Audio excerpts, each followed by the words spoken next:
দর্শক, এখন যে খবরটি আমরা জানাতে যাচ্ছি তা যেন এক সিনেমার গল্পকেও হার মানায়। ঢালিউডের রাজা সাকিব খান সম্প্রতি ঘোষণা দিয়েছেন তিনি আবারও নিজের জীবন নতুন অধ্যায় শুরু করছেন।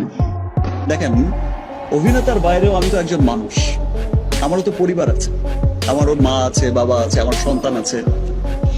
বুবলিকে আনুষ্ঠানিকভাবে নিজের ঘরে তুলছেন। এই ঘোষণার পরই সামাজিক যোগাযোগ মাধ্যমে শুরু হয় ঝড়। অপু বিশ্বাস, যিনি একসময় সাকিব খানের জীবনের সবচেয়ে গুরুত্বপূর্ণ অংশ ছিলেন, এই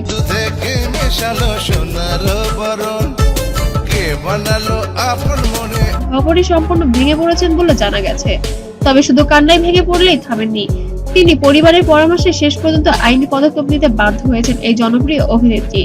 সামা কোনো কারণে যদি ওইখানে বলে বসে যে আমি সাকিবকে নিয়ে আবার একটু পার্সোনাল টাইম স্কুলে কাটাচ্ছি, অপু বিশ্বাস তার বাচ্চা নিয়ে রাখতে আসলেন। বিশ্বস্ত সূত্রে জানিয়েছে, অপু বিশ্বাস নিজেরও ছেলে আব্রাহামের ভবিষ্যৎ সুরক্ষায় সাকিবের বিরুদ্ধে পারিবারিক মামলা করছেন। মামলার বিষয়বস্তু এখনো প্রকাশ করা হয়নি, তবে জানা গেছে এটি সম্পূর্ণ ব্যক্তিগত অধিকার ও অর্থনৈতিক দায়বদ্ধতা সংক্রান্ত। উত্তরটা তখন আপনাদের কেমন লাগতো? আমি চাই না এজ এ মাদার আমার বাচ্চার কোনো একটা ব্যাগ। এদিকে সাকিব খানের ঘনিষ্ঠ মহল বলেছে এই পুরো বিষয়টি ভুল বোঝাবুঝির ফল এবং তিনি চান না বিষয়টি মিডিয়ায় বড় আকার ধারণ করুক। কিন্তু পরিবার পরিজন আছে, আত্মীয় স্বজন আছে, আমি তাদের কাছে এখন মাথা। ততক্ষণে নেট দুনিয়া তোলপা শুরু হয়ে গেছে। ভক্তদের মধ্যে চলছে তুমুল বিতর্ক, কে সঠিক কে ভুল। সাকিবের নতুন সিদ্ধান্ত নিয়ে ন্যায়সঙ্গত নাকি অপু বিশ্বাসের এই মামলায় ঢালিউডের নতুন যুদ্ধের সূচনা ঘটেছে, তার উপরে পড়ি। That's it. As a mother, আর আমি যেহেতু আমার ডিগনিটি, আমার ব্যক্তিত্ব, আমার।